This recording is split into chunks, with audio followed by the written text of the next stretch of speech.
Bonjour à tous et aujourd'hui je partage avec vous une analyse, on est le 19 avril, sur notre paire USD Yen. Alors sur cette paire USD Yen ici en weekly, vous pouvez considérer qu'on a eu ici une belle impulsion. D'ailleurs, si on n'a pas été chercher ici du stop loss, c'est qu'on n'y a pas été. En tout cas, une belle impulsion et maintenant ici une correction avant d'aller rechercher un bas peut-être. En tout cas, moi, je me fixerais d'aller rechercher un sell à 109 000 si vous voulez le savoir. Quand? Alors, on va regarder un petit peu la vue en daily. En daily, la vue qu'on a, ben, c'est celle que vous voyez ici. Donc, hein, on voit vraiment cette impulsion ici, cette correction se mettre en place qui peut s'arrêter dans les prochaines heures ou qui peut aussi se poursuivre. D'accord? La probabilité qu'on aille chercher le 113 000 n'est pas tout à fait impossible. Hein, c'est une probabilité qui reste, selon moi, élevée. Donc, en fait, on va avoir plusieurs solutions. Je vais essayer de vous les dessiner pour que vous compreniez bien.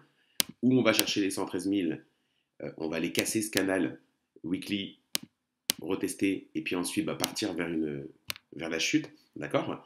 Ou on va directement pouvoir, dans les prochaines heures, ne pas aller voir cette correction se poursuivre et la voir s'achever, ok? Donc le bon point d'entrée, il est plutôt difficile à trouver dans le sens où vous allez devoir vérifier plusieurs choses. Alors, ce qu'on peut faire, c'est faire une petite vue un petit peu de la EMA 200. Déjà, la EMA 200, on s'aperçoit qu'on est au-dessus, d'accord, et qu'on a même rebondi dessus ici, hein, le 10 avril. On a rebondi vraiment sur ce TMA qui est devenu un support, concrètement, qu'on n'a pas recassé. Alors, personnellement, moi, je considérerais que si on recasse ici en daily la EMA 200, que c'est un très bon signe d'entrée. La deuxième chose, c'est de venir casser ici ce canal. Ok, venir casser ce canal serait pour moi un très très bon signe qui viendrait me dire ok, on a cassé le canal, j'attends comme d'habitude son petit retest et puis on y va. Ok, ça c'est ce qu'on pourrait aussi se dire. C'est des options qui selon moi sont les plus prudentes, d'accord, pour le point d'entrée. Après vous pouvez aussi essayer de vous dire j'ai pas envie de rentrer en daily, j'ai envie de rentrer avant. Vous pouvez aussi faire la même chose sur un format 4 heures sans aucun problème. Hop, j'enlève cette alerte-là qui n'est plus utile. Sur un format 4 heures, c'est tout à fait possible aussi. Hein. Donc attendre la cassure de ce canal, ça revient au même, et puis rentrer à la cassure et au retest. D'accord. Pour ceux qui ne veulent pas partir sur du gros swing, c'est-à-dire qui ne veulent pas aller chercher le TP à 109 000, parce que le TP à 109 000, on est bien tous d'accord qu'on ne va pas le faire du jour au lendemain. Vous pouvez aussi en fait, aller chercher les TP qui vous semblent des zones de support qui sont importantes, qu'on pourrait tracer ensemble ici, ici,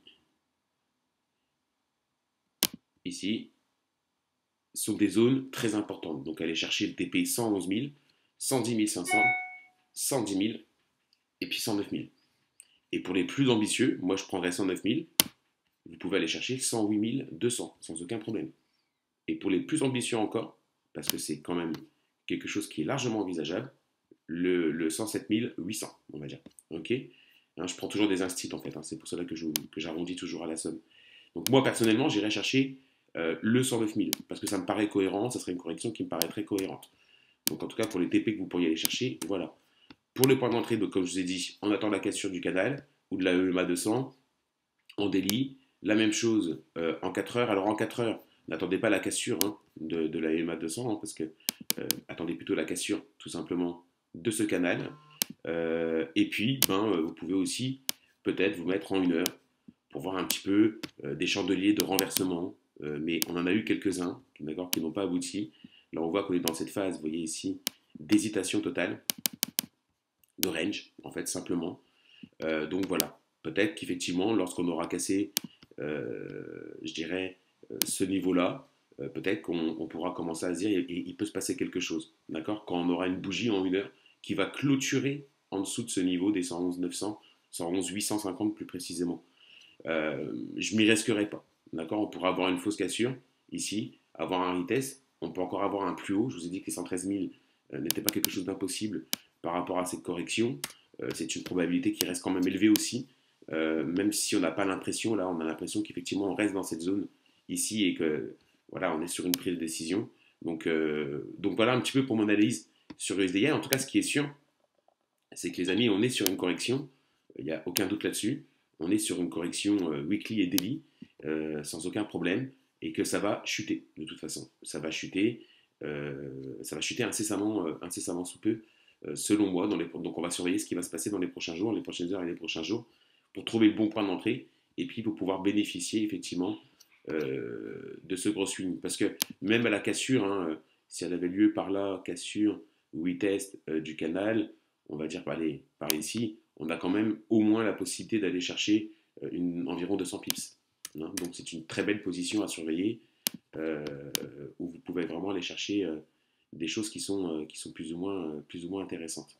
Alors, quand est-ce que vous irez les chercher? Encore une fois, hein, si vous allez chercher le TP 109 000, vous n'irez pas le chercher en 3 jours. Hein. Il est possible que vous soyez ici plutôt sur des positions, bien que quand l'IN décide de bouger, il peut bouger très fort, très vite, mais il est possible que là, on soit sur une position jusque mi-mai, hein, facilement. Voilà un petit peu pour tout ce que j'avais à vous dire sur notre paire USD-Yen en ce 19 avril.